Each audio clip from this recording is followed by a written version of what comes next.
it's just, I'm just kind of stuck on this thing. I don't know how to get out of it, but I thought last Sunday I would preach my way out of it for an hour and 20-minute sermon. I thought, I thought that too. We're selling t-shirts this week, and I survived the longest sermon ever, and so they're, well, it is what it is. Yeah.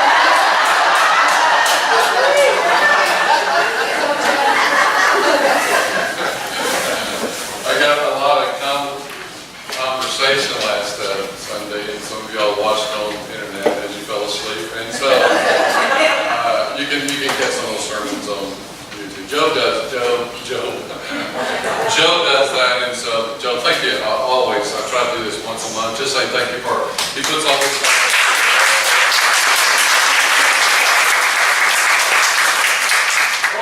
Somebody to help us with our webpage, internet, if you'd like to do that, kind of be current with some things here, so if you would consider that. It is what it is. Say that with me. It is what it is. Oh, I got something for you today. I really do. It is what it is. We began this, and I just want to kind of break it down for a couple sermons the last 2 weeks and kind of tell you where we've been on this. It is what it is. And sometimes in life we don't understand everything, right? We just don't understand everything, and so we have these coping mechanisms within us, and we try to understand things, and yet we don't understand things. The oldest book in the Bible is the book of Job, and Job kept asking, I don't understand this, and God never answers him. And so this age-old question still exists today. Why do things happen? Do we understand it? Do we have a right to understand that? Or do we just accept things that is what it is? Now sometimes in life, when we deal with these matters, these wilderness experiences, these drought times that we've been talking about, we can say that it is what it is. And for me, I said that in some situations in my life. I go, well, it is what it is, just move on. But I find myself just coming back to that. I'm kind of stuck in that. And so this is how these sermon series have kind of developed it. I wanted more in my life, and I know you want more in your life, and understanding things that happen, and not just saying, well, it is what it is, and move on. I want to understand this. And so I looked at a couple of things that are that stick us sometimes with it is what it is. And first of all is denial. Denial is a wonderful thing sometimes, isn't it? But it can always, and we kind of come right back to that every single time. If you deny something that's in your life, you find this full circle, you got to deal with it again. And so sometimes we deal with life and we just deny it. We don't want to talk about it, we don't want to discuss it. It's over with. It happened, a year ago or 4 years ago. That's easier to deal than things that just happened this week, right? Yeah, because every one of us who came to those doors, we brought in stuff that happened this week. And so sometimes when we say it is what it is, we live in denial. And the other thing is we get in desperate situations and things that we live in despair. We look at this and we go, well, I can't figure this out. It is what it is. It's a bad thing. I just don't want to talk about it. But it handicaps us to move on, right? It handicaps us to move on. Hang on to that because we're going to go with that.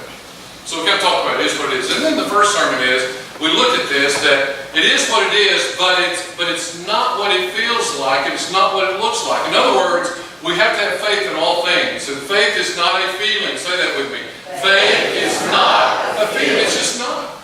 Because there's a lot of things in our life that we look at it, and we can touch it, we feel it, it looks bad, it feels bad, and God says, well, it's not what it looks like, because that's where faith comes in, right? We walk not by sight, but we walk by faith. So faith is not something we perceive or we can manage or we can, handle ourselves. The faith is we have to trust God in all things. So it's not what it looks like or what it feels like. And we kind of looked at that scenario very briefly in the first sermon. That was a brief sermon. It was only 80 minutes long. And we looked at the life of Abraham. Remember Abraham? God says you're going to be a blessing. I'm going to bless you with a lot of kids. Look up at the stars. You can't count. That's how many descendants you're going to have. You're going to be a blessed nation. And hang on this. I just want to say this. If I miss it, in my notes, it's in there somewhere. I may lose them. But when God spoke to Abraham, He said, "You are going to be a blessing." Do you know that? And so the nation of Israel was a blessed nation. That's why you notice in America we encourage all our presidents to bless Israel. Why? Because they're a blessed nation, right? Understand this, that not only God said this, that Abraham, you're going to be blessed, I'm going to bless you, but you are going to be a blessing for generations, for generation, generation. And we're a product of that. The Bible says we are a seed of Abraham. We are blessed. Amen? Aren't you glad you're blessed? I am so blessed. I really am. I'm going with that. So God comes to Abraham and says, you're going to have a kid. He's 100 years old. Abraham, it was what it was. 60. But 100? I don't think so. You know? You got a situation in your life right now, you go, I don't think so, God. I just don't know how you're going to ever work that out. And God did. And you're a seed of that product. Aren't you glad? It is what it is. It's not what it feels. It's not what it looks like. And Abraham made a choice in that. And aren't you glad he made that choice? Because we're the seed of that choice. By the way, your choices matter in your life. Your choices do. And the last Sunday, we looked at Elijah. Man, he's a great guy, isn't he? Elijah tried for 3.5 years, and we looked at this. It is what it is. There's the sound of the rain. That was kind of the title. I didn't tell you my title last Sunday, but it is what it is. But there's the sound of the rain. Drought for 3.5 years, and then God says, "Go tell the king that there's going to be some rain." And we see this whole scenario here, and he says this, and then we see some things that happen to him. He doesn't see it. Remember, Brian helped me out with that. You know, we didn't see it. He sent his messenger. Brian was a messenger. He ran back to the church. Back to the back of the church, looked outside, and there's no rain clouds. Was there, Brian? And Brian would come back and say, I don't see nothing. And yet, that's how faith is. We don't walk by sight. We walk by what? By the Word of God. God said it was going to rain. And so he sent me back how many times? 7 times, right? And then the whole sermon series was like, don't give up, go back and look again, go back and look again, don't give up in your faith. Even though you may not see what God is doing in your life, don't give up, go back and look again, go back and look again. And finally, the 7th time he comes back and says, well, I see something that is so insignificant, it's the size of a hand. Y'all remember that? Well, maybe preach it again, all right? It's so insignificant. There are things in your life that God does that look so insignificant in your life, but God says, hang on to that insignificant. I showed you my very first sermon, one of my first sermons I ever wrote. I look at it, are you kidding me? But it started with small. It starts with small. Some of you got some fish and some loaves on it. It's small, but God, and I like this, that in the hands of God, whatever small becomes what? Great. So God says, just give me what's in your hand. Don't worry about the rest of this stuff. It may look insignificant to you, but out of that small cloud, the drought was broken. Now that's pretty good, isn't it? Start with your insignificance. Don't minimize your insignificance. Whatever you're doing in your life, wherever you work, show up on time. That would be pretty significant, right? Be accountable to your spouse. Be accountable to your relationship. Show accountability in that. And even though you may think that's so insignificant, you're not a missionary in Africa, that's significant. No, start with insignificant because God will bless that. All right, that's called faith. And then finally thing is, don't be intimidated because the devil is a liar. If the devil speaks, he's a liar, right? And so don't believe that. And so he comes to Elijah and says, man, I'm going to kill you. He uses Jezebel and all that, and he believes it. So he runs from the rain. He runs from the rain. He runs from the blessing of God. And now I'm going to pick up that kind of that story there, but we're going to go somewhere else. And so the title, I'm already tired. The title of the message is, it is what it is, but God is doing a new thing. Amen? That sounds pretty good. Say, okay.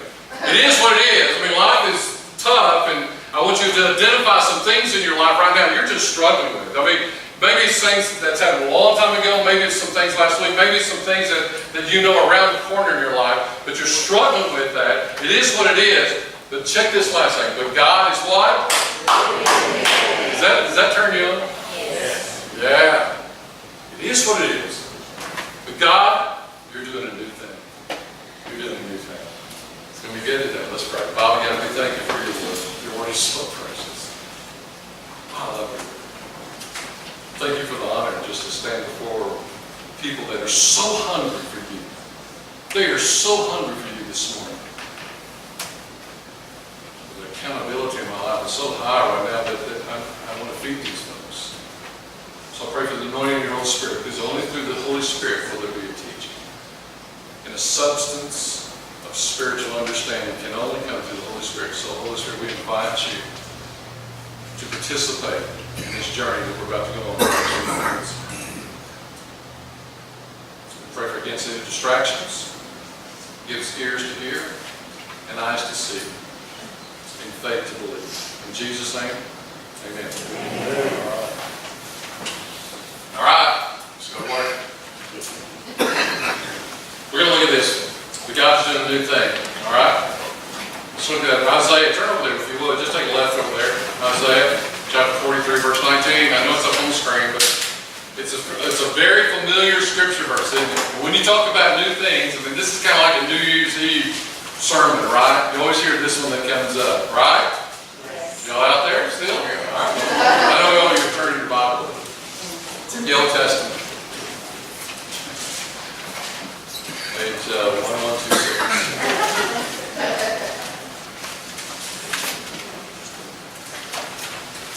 A new thing. And when we hear that, we get excited, don't we? A new thing. You know, and people have really, products, like laundry detergent. The way you put out an increase of volume or an interest in a laundry detergent, you put the word new on there, right? It's new and what? New and improved. It's better than it was. It's new. Everything that we read is new. Everything that we think is a good thing is new, right? We like new in some ways. Sometimes we don't like new. How many of y'all like the new road construction we had to endure? That was a bad thing. That was a bad new, right? I mean, we waited 30 minutes in line in traffic because they're doing that road construction. So that new road construction is not a good thing. But most of the time, new things are good things, right? We get excited when we hear something's new. And especially when I just told y'all that God's doing new things. So you're like, yeah, you got excited about that, right? All right. Let me read this to you. I'll just read it up here. Remember not the former things, or consider things low. Y'all know that scripture verse. I'm going to explain that in a few moments. Behold, say the word behold. Behold. That means watch out, look out, here it comes. It's going to be good. Behold, I am doing a new thing. This is God speaking. That springs forth. And do you not perceive it? Don't you see this? Don't you understand this? And then I'll show you how I explain this newness and the excitement about newness. Don't you see that I'm doing a new thing in you? And this is a prophetic word here. I will make a way in the wilderness and rivers in the deserts. God makes a way. We can sing that song. That's one of our favorite songs. God will make a way. Y'all know that song? Yes. When there seems to be no way. Oh, you know that song. Yeah, God will make a way. There are so many testimonies in this room. I wish we had time, but I'm preaching today, and so we don't have time to do that. But I promise you, I know most of you. I know your social security. I know your blood type. I know where you live. I love you. And I know some of your stories here. Story after story after story. But God has made a way. God has made a way, right? Yeah. I know some of y'all's stories. I don't know who yet. But anyway. God has made a way. And so we understand that. We get excited about that. And I'm telling you, God makes a way, but I'm going to tell you, He's making a new way in your life today. And we're going to receive that today, all right? So when I read this, behold, I'm doing a... Say that with me one time. Behold, I'm doing what? That's pretty good, isn't it? All right, let me show you another scripture verse. We're going to go 7 centuries ahead from this one.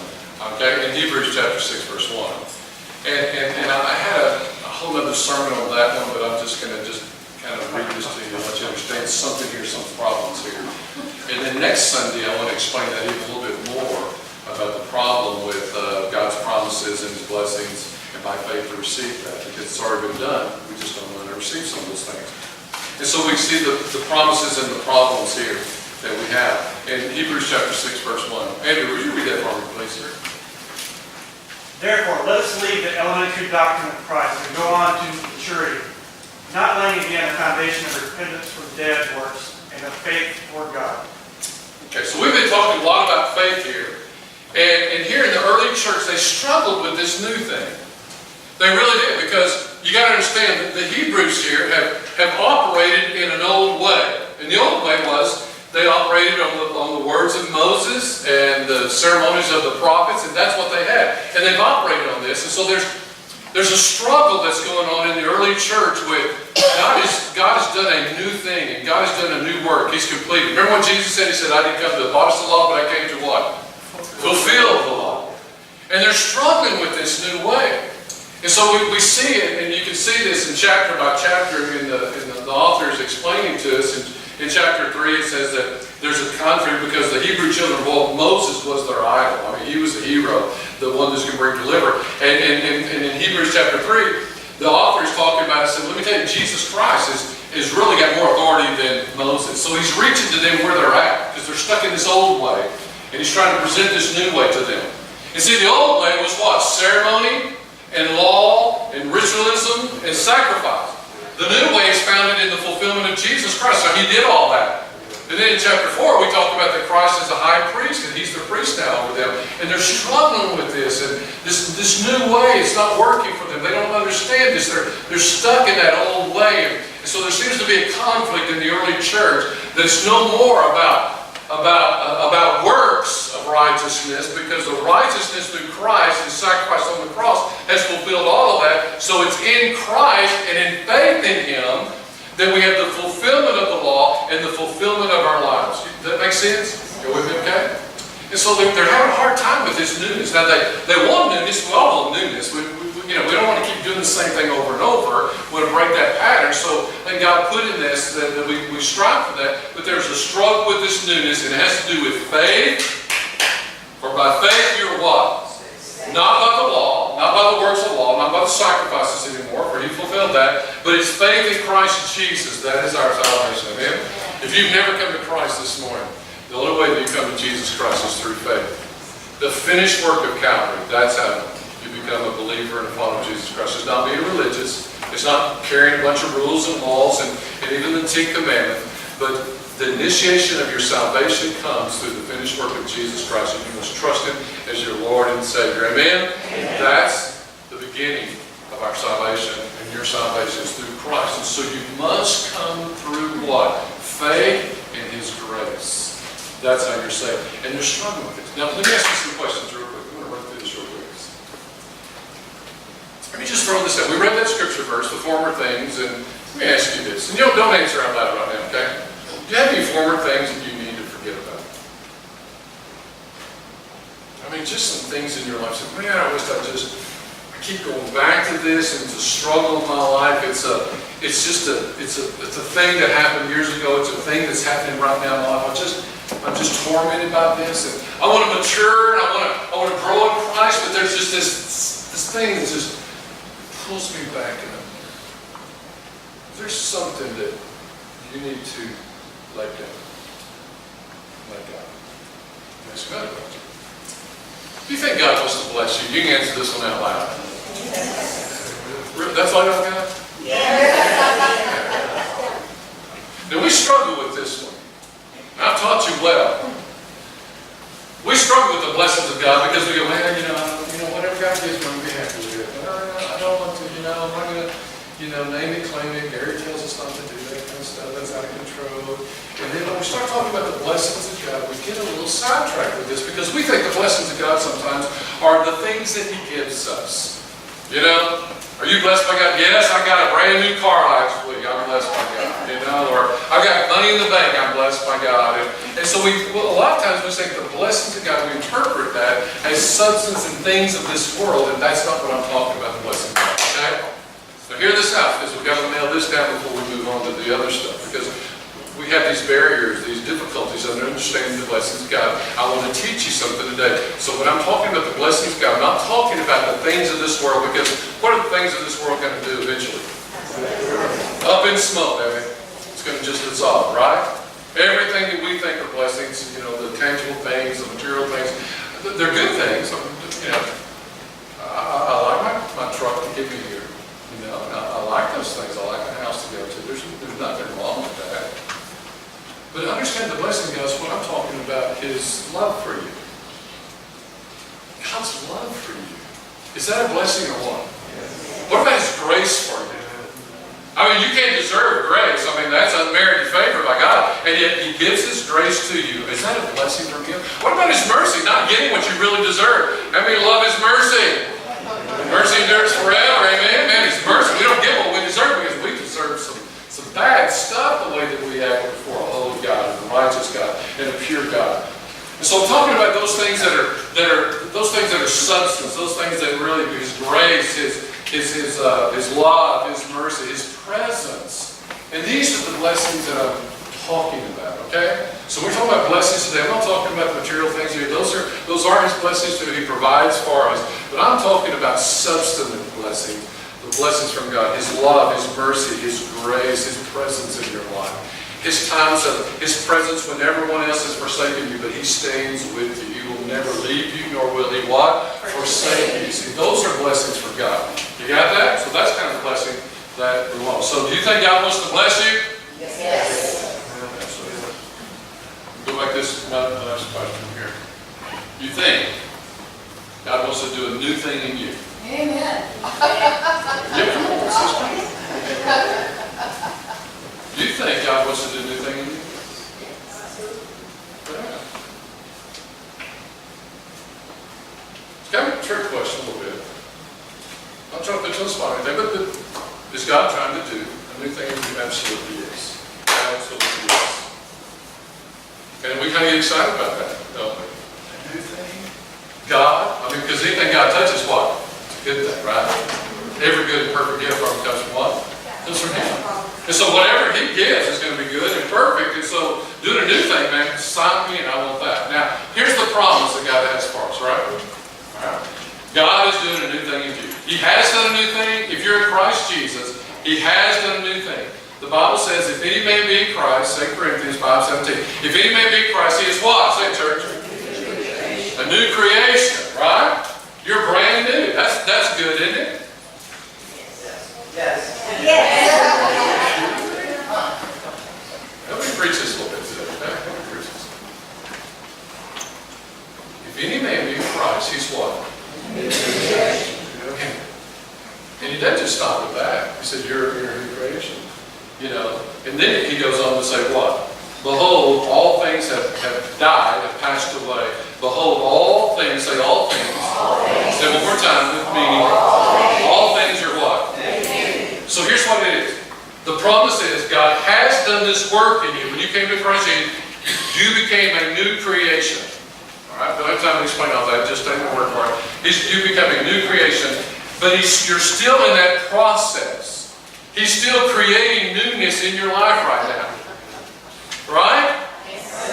And so that's where we're going with this. So I understand I'm a new creature. You know, my heart's different, my attitude's different, my love is different, my direction, my motivation in my life. It's all been changed because of Jesus Christ in me.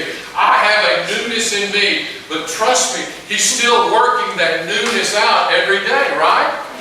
Lamentations. How many of you read Lamentations this morning when you got up? Nobody. I had a hard time finding Lamentations. I kept thinking, what is that verse? What is that verse? What is that verse? Lamentations, Lamentations 3, verse 23. It says this, without God's mercies and His grace, we would evaporate, we would perish. And then it goes in, His mercy and His compassion, it fails not. They are new every morning. Now you don't know that scripture version. His mercies are new every morning. Every morning. And then that great old hymn, great. Great is thy faithfulness, O God. Great is thy faithfulness. See, He's faithful to do this new every morning in your life. When He sees you, when you wake up, when God sees you wake up, He says, now I got something new for him. I got something new for him. This is going to be good.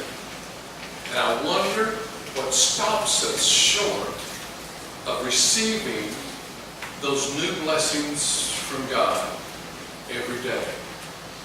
See, God's willing and God's working, because I asked you that question a while ago. Do you think God wants to bless you? You don't say, yeah, God wants to bless me. Does He want to bless you new and every morning? Absolutely, yeah. His mercy, His grace, yeah. Because without Him, I would wither today. Because what? God is faithful to do that. So where's the unfaithfulness? See, we have a problem with receiving the blessings of God. Remember Elijah? He ran from the blessing. The sound of rain, it's coming, it's rain, it's going to break the drought. And he ran away from the blessings of God. I shared with our staff. We had a long staff meeting, didn't we, on Monday. And I came in and I still have a spiritual hangover on Monday morning, so I'm not really functioning very good, you know. I haven't preached it that long to y'all. I come in there and I said, man, I just got to share some more teaching with you. We began to talk, and the vision just exploded with Donna and Joan and myself as we met. And the vision is, let's celebrate the rain. Let's celebrate the storm. Let's celebrate the blessings of God.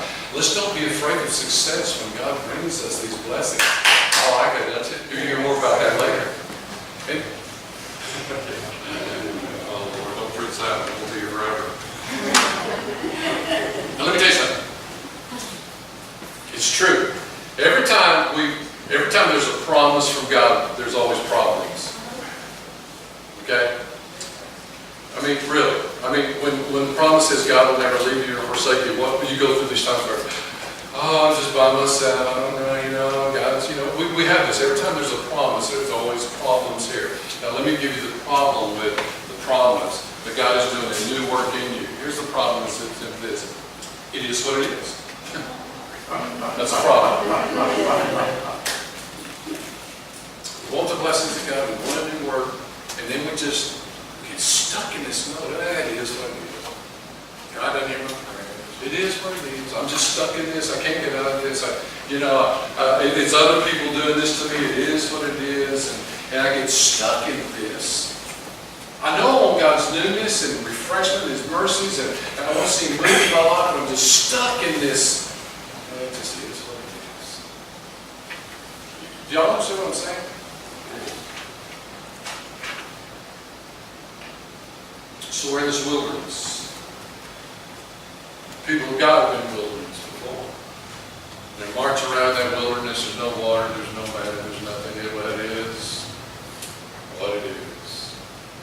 They're stuck. They're stuck. God, I heard the promises, but I just don't see them.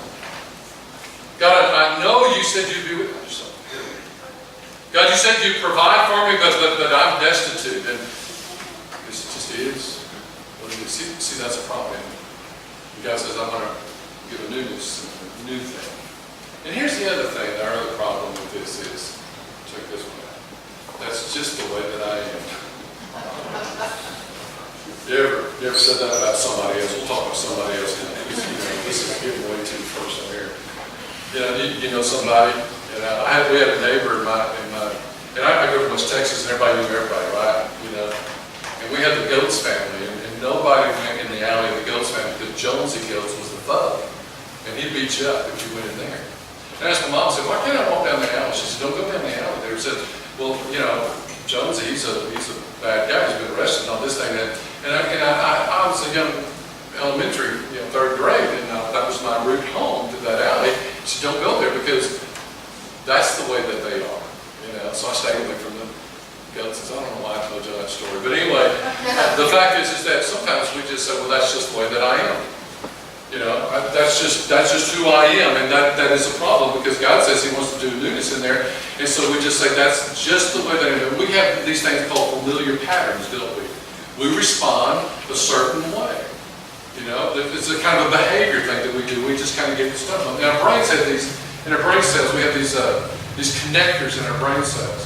And what happens is when we do something that gets familiar with us, and we do it a certain way over and over and over, we kind of, like a record player, not a record player, but a record, it cuts these grooves in here. That needle gets stuck in that groove. You ever had an old record that just gets stuck there because the groove is deeper and it can't launch into the other grooves. And that's the way our brain cells work. We get stuck in these grooves, these patterns, these connectors, and they form this it's called a neurological training in our brain, and we just get stuck. And when that situation or that thing happens, then that's the way that we are. That's the way that we train, because we've always done it that way. We're always going to continue to do it that way, right?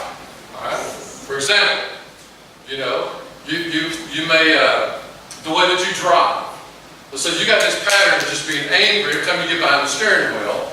And it doesn't matter what's going on, whether there's no traffic or there's a lot of traffic, you just get mad because you're driving and you get stuck in that way and you become a raging maniac behind the wheel. Am I talking to anybody? All right. Something like that. Maybe in relationships, you grew up with a family that screamed. Everybody screamed at one another. So you get in a relationship, you marry somebody that's not a screamer. What do? You scream at them because you want them to be screamers, because that's what you have in a relationship, right? And so you see these patterns, and we get stuck in this behavior, and we do this over and over and over, and then we excuse that behavior. Well, that's just the way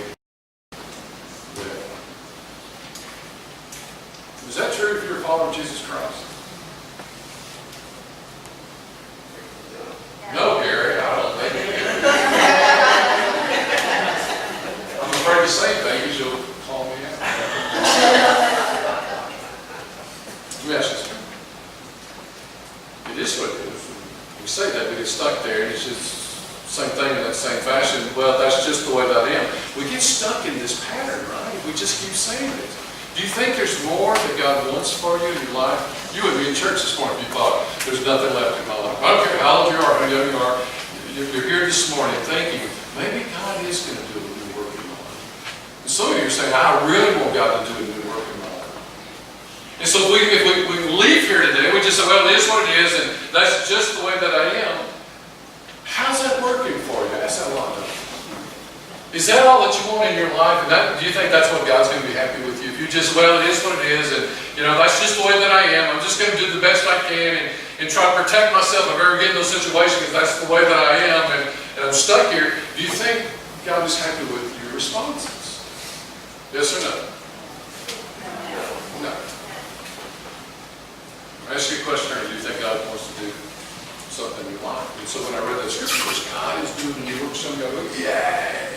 So when I answer that question, how's it working for you? Some of you are going, it's not working very good because I read that scripture verse a while ago and it said, God's going to do new work. And you go, yeah, I need a new work. So when I ask you, how's it working? You're going to say, no, it's not working because I need something new in my life. I need something different in my life. I need a change in my life. I'm here today and I want to change. Amen? Amen. So we're here today saying, God, are you really working a new work? And God says, I give you a promise, but you got a problem. You're stuck in yourself in the way that you always do it. And by faith, you need to come out of that. You're going to just head down that road over and over and over. I say, how's it working for you? Let's go back to Isaiah. I'm going to read verse 19 to you again, okay?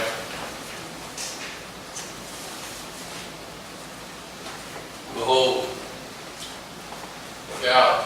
What's this? I'm doing a new thing. Now it springs forth. Do you not see it? Do you not perceive it? Do you not believe it? Do you not trust my words? I will make a way in the wilderness and rivers. Now I love context. I think that's the only way you can interpret scriptures, okay? Amen? So we need to look at the context here. We got to back up to verse 1. So just look over it. I got big print now, but big print. I'm going to show some verses here. See, the context is we got to understand who God is. Who is this guy saying this? He's going to do a new thing. You know? If somebody's coming up to you and is going to sell you something and says, this is new, you want to understand that product, don't you? Here's what God says, I'm going to do a new work in you. So he's prefacing this. God is speaking to his people saying, not only am I going to do a work, but I want you to know who I am. And notice what he says here. We're just going to read some verses. Go on, Joe. You have those? I'm not giving you those? Yeah, so he's going to talk about who's God. Just put all those verses up on them. But now, says the Lord, who what? This is God speaking. He says, I'm the creator of the world who created you, O Jacob, and he formed you, O Israel. Fear not, for I have redeemed you. We sing that song. Fear not, for I have fear not, for I have redeemed you. I have called you by name, you are mine. When you pass through the waters, Lord, I'll be with you. Through the rivers, they shall not overwhelm you. When you walk through the fire, they shall not be burned. You shall be burned in the flame, they will not consume you. And then look what it says, for I am what?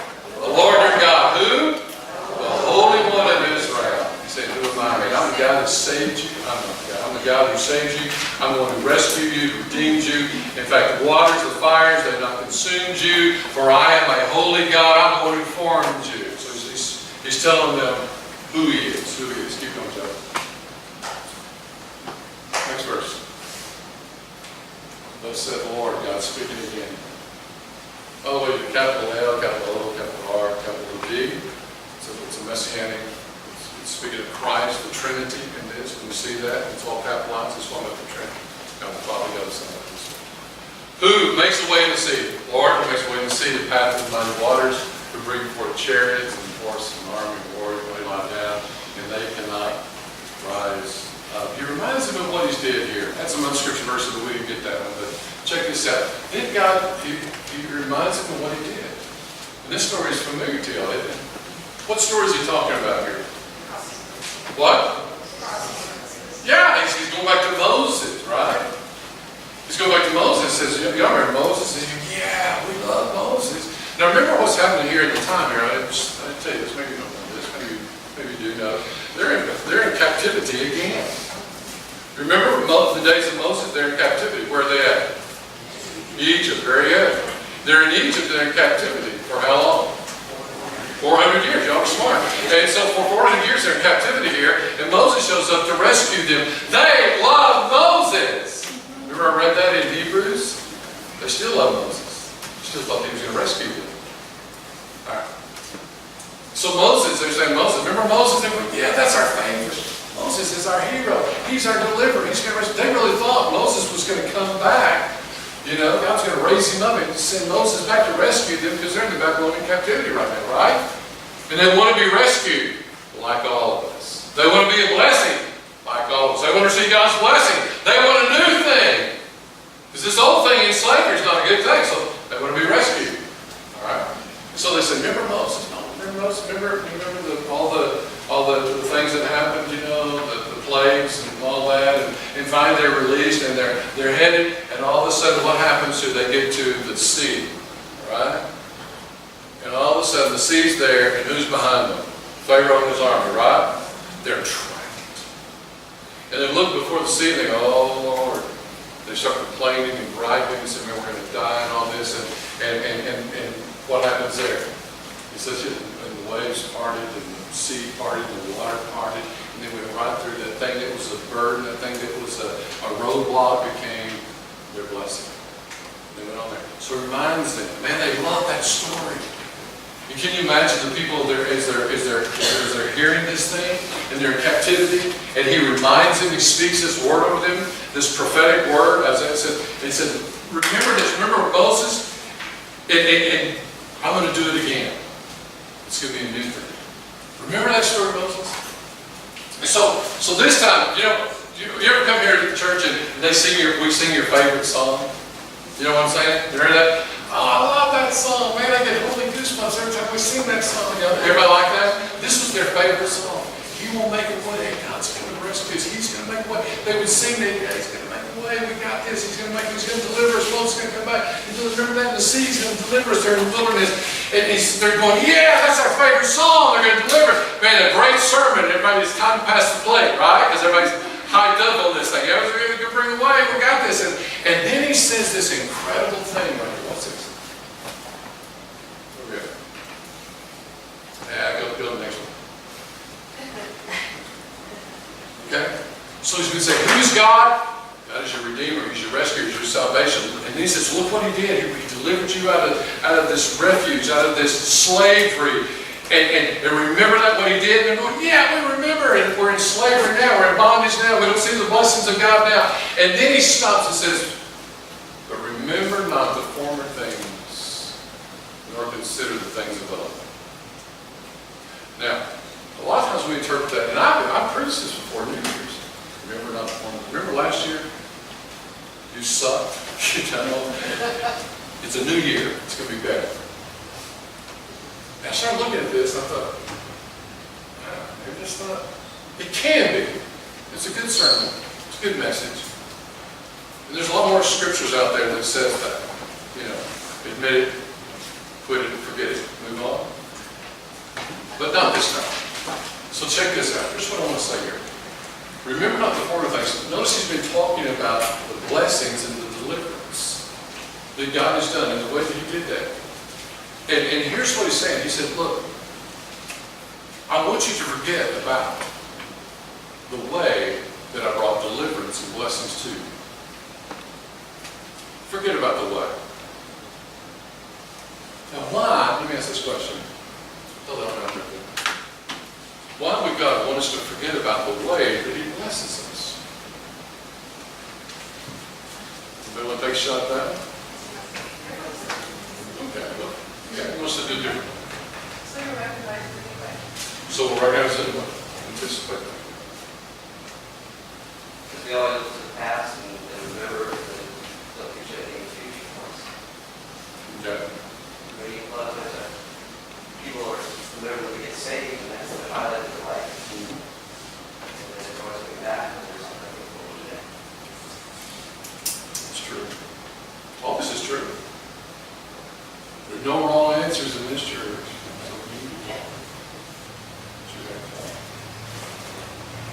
Some possible things. Leave your past behind, start anew. That sounds good, doesn't it?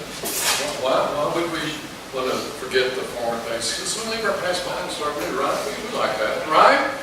Everybody like that one? We like God's forgiveness, His grace, and starting anew. He forgives us, He cleanses us, He washes us from that, and so we can start anew. We got a clean slate. We like that. Another possibility. God wants you to mature and grow.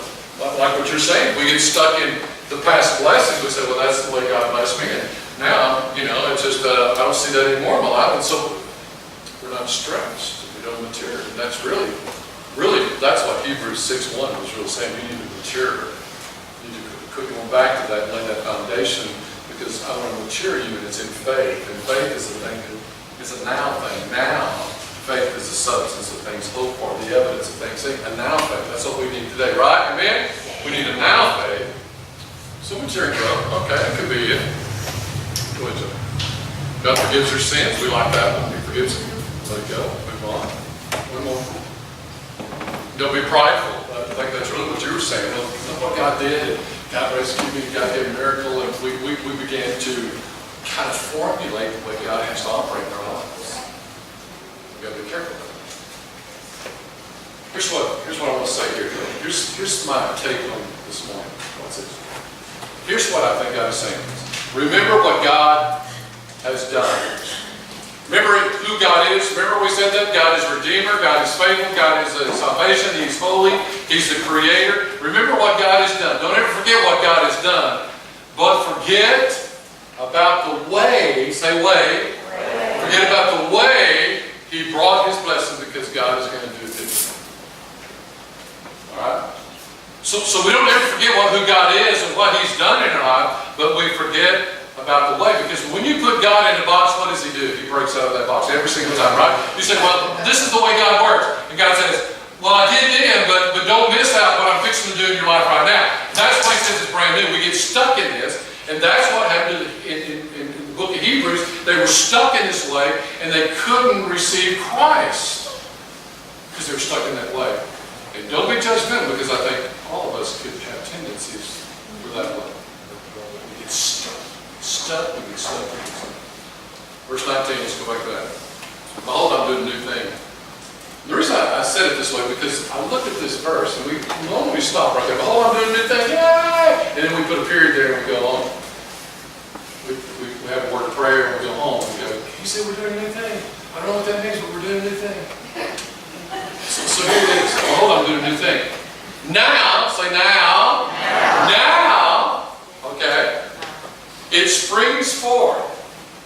I need that verse back there. Now it springs forth. Do you not perceive it? Do you understand? I will make a way in the wilderness. Do y'all understand that? So here's a prophetic word, okay? Here's the prophetic word. Look, I know you're in Babylon captivity, but eventually you're going to be released, and you're going to have that same experience that Moses had. You're going to be in the wilderness, and what's the one thing if you're in a desert? I grew up in West Texas, so I know this one. This is easy. What's the one thing you need in the wilderness, in the desert, or Monahan sandals? What's the one thing you really want? Water. Oh, yeah. You want water, right? He says, look, you're going to go back in the wilderness. But this time, that water is not going to be a barrier to your blessing.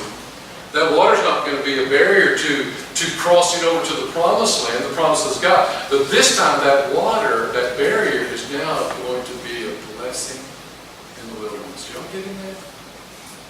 Let me show you this. Dead silence. Nobody got that. Here's the new thing. What's this? What was a barrier now becomes what? Read that one more time. What was a barrier now becomes a blessing. As they stood and looked at the sea, they go, oh my gosh, we're going to die. And Moses is saying, oh, calm down, God's got this, God's got this. God, you got this? God's got this. As a leader, he goes, man, they did some serious stuff. You got to understand they're going to die. And what was a barrier? God says, I'm going to do a new thing. And what you thought was a barrier, what Moses said was a barrier, what the people of Israel, when they were being delivered out of Egypt, said, that's a barrier, that's a problem in my life. I'm going to make that a new thing. And now that barrier, what you once was a barrier, I'm going to make it a blessing.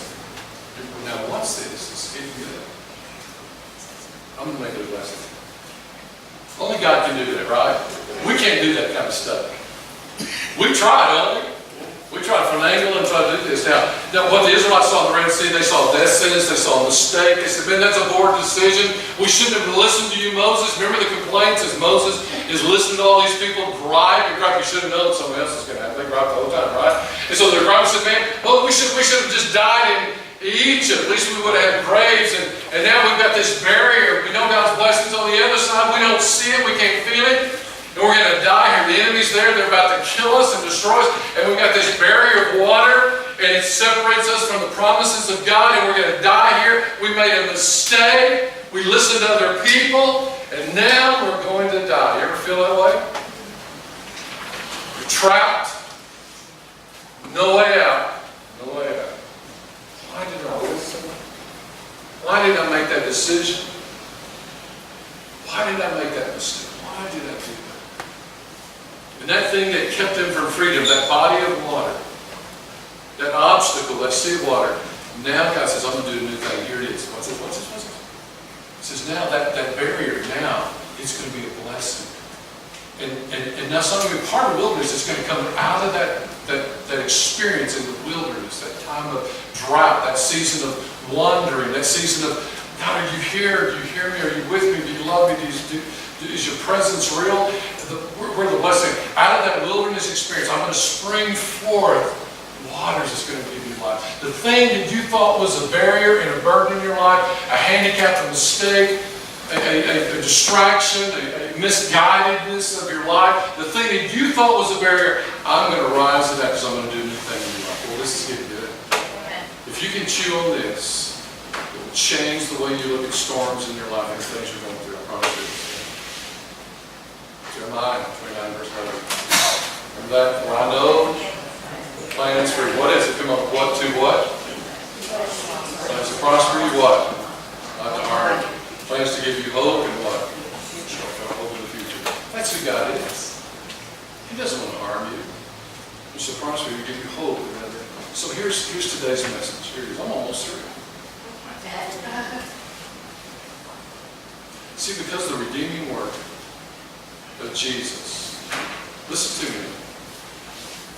Because the redeeming work of Jesus, because of his sacrifice on the cross, he paid the price for everything. All your needs are met at Calvary.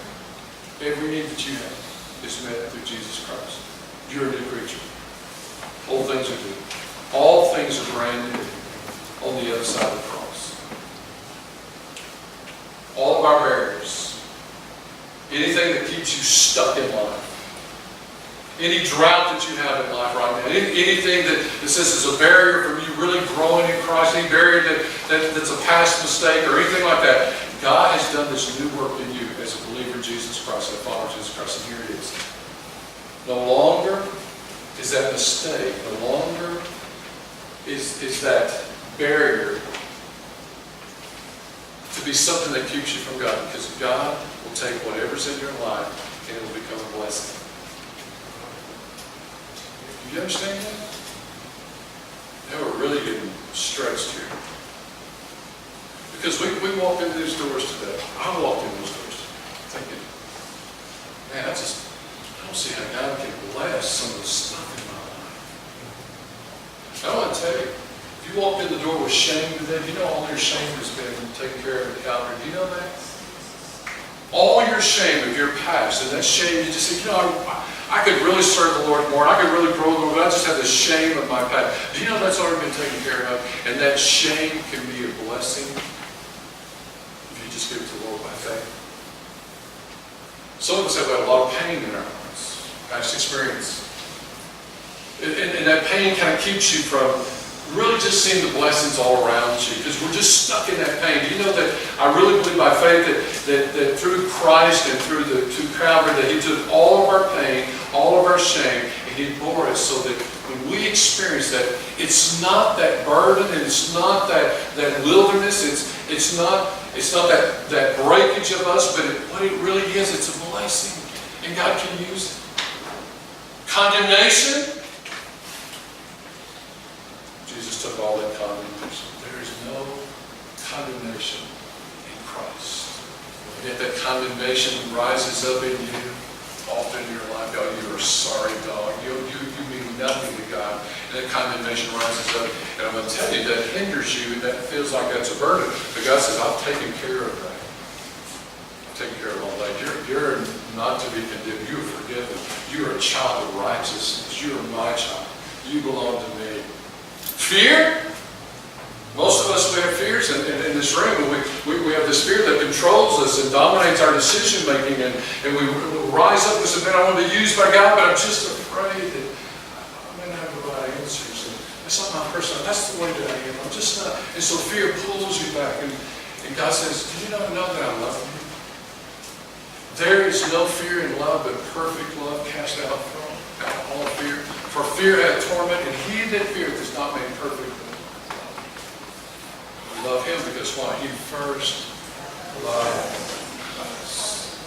Do y'all hear what I'm saying? That's the blessings of God. And yet we're held. We think these are burdens, and we think these are blockage to God's blessing. He says, no. Now that you're in me, that I take all that you think are burdens, and you think are blockage, and you think are these things that keep you from the blessing of God, and I'm taking care of all those things. Just walk in the promises of God. Once was a barrier, once a pain, once you felt there's no way out, is now a blessing that God can use for his glory. Do you understand that?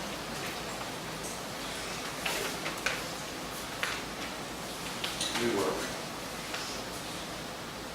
Where do I sign up for that?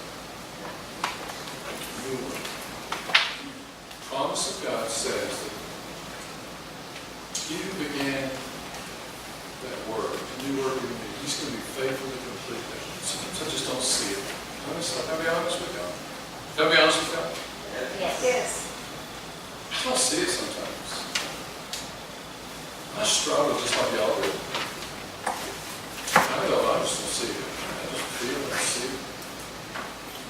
I see your promises. I know your word. And I apply your word, but sometimes I don't. And here's what this verse is really saying. These people are in captivity. And Isaiah's called the eagle-eyed prophet. He sees this out there. He says, look, I know you're in captivity, and it feels so hard. But God's going to deliver you. And don't expect Moses to show up this way, because God's going to do it a new way. And out of the burden, and out of the wilderness, and out of the thing that messes with you every day of your life, rise up these waters. And that's the nature of faith. That's what we're talking about. Let me tell you, I could read you 12,000 promises in the Word of God, and we need to walk out today. Yeah, I got the new word. You promised me here. You said it. We're going to do this. That's the Word of God. And we can run out of here. But let me tell you, it won't work. The one thing that will keep you from the promises and the blessings of God, one thing. Here it is. Ready? Unbelief. Unbelief. There it is. Unbelief. Unbelief. Am I going to trust him or not? Am I just going to live the rest of my life? Well, it is what it is. It's just the way that I am. Don't you understand? That's just me. I don't do that. I can't do it. Or am I going to live in the promises of God? The only way I'm going to live in the promises of God, his blessings, receive his love, his grace, and mercy, his forgiveness. It's by what? Faith. Here's the nature of faith. You just look at it as I'm not. I meant to go back to Hebrews, but I'm not going to do it now. It's over time. I promise you I'll be short. Sure.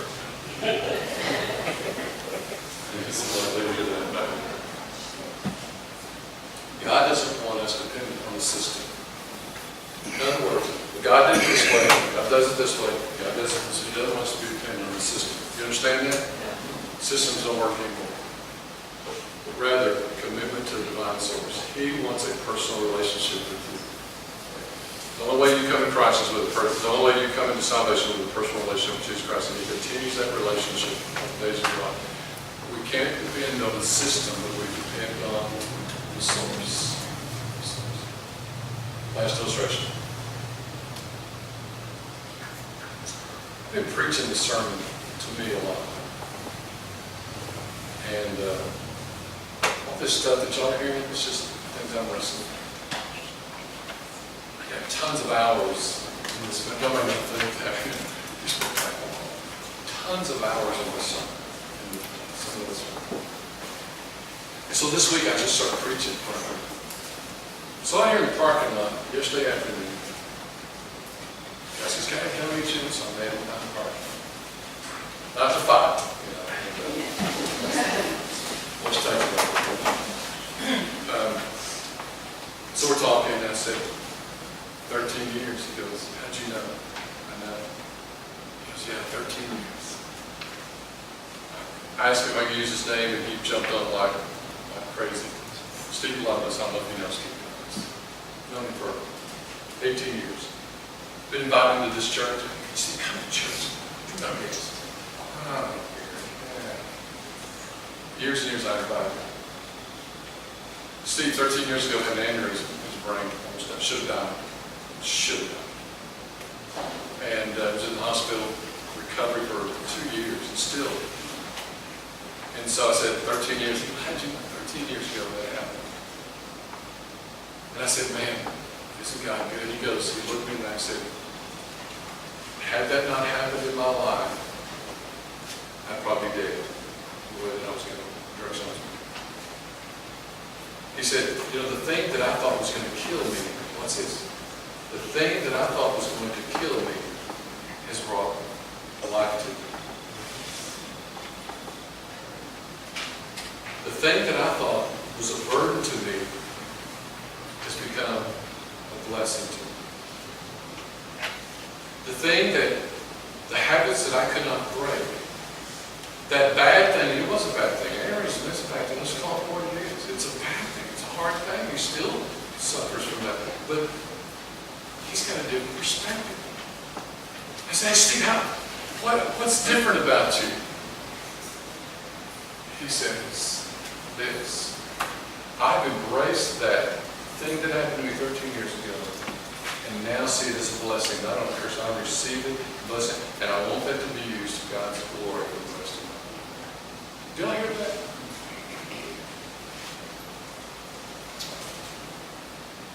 Buddy Steve. Could that be our testimony in this room? And that's kind of big. Aneurysm, I get that. But maybe just something small that you'd have to share. This morning, here's what I do. I want to close with this. What is that thing that you just can't figure out? You see, in life, you don't, as a believer, you don't have to figure it out. You don't have to know how it's going to happen. You got to know who is bringing deliverance in that situation. Y'all understand that? See, the pressure's off of us. We just walk in the blessings of God. God, you got this, so I don't know how you're going to do it. You're going to rise up waters in the wilderness. I received that. Let's go. Or are you going to just go, "Yeah, it is what it is. I just want it in." Or today, you would say, "I don't think I want to handle that. I don't want that. God, this, and whatever this is in your life, whatever this is that you can't handle anymore, would you just, by faith," and that's one way you're going to get out of this, is by faith. Lord, I just want to honor you with this. I want this to be a blessing. I don't know how it's going to be a blessing. It's a bad thing. I don't know how you're going to bless with this, but like Steve, the thing that I thought would kill me is now brings me life. And it's through his faith in Jesus Christ, and that changes. Anybody here with me on that? Anybody?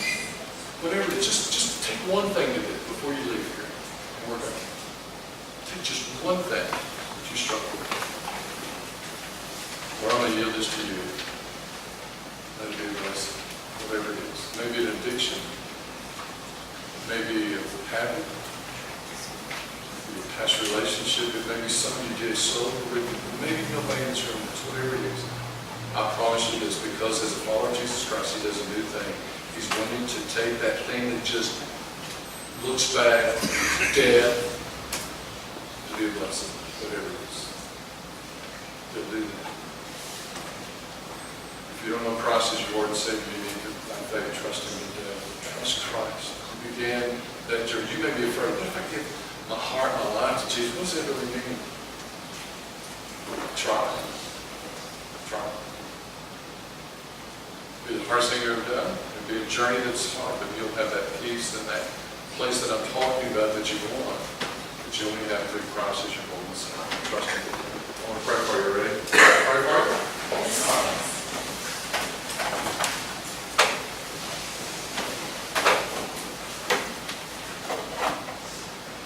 Before you pray, mark my mind one more time. The thing that's going to keep you back and hinder you is your unbelief.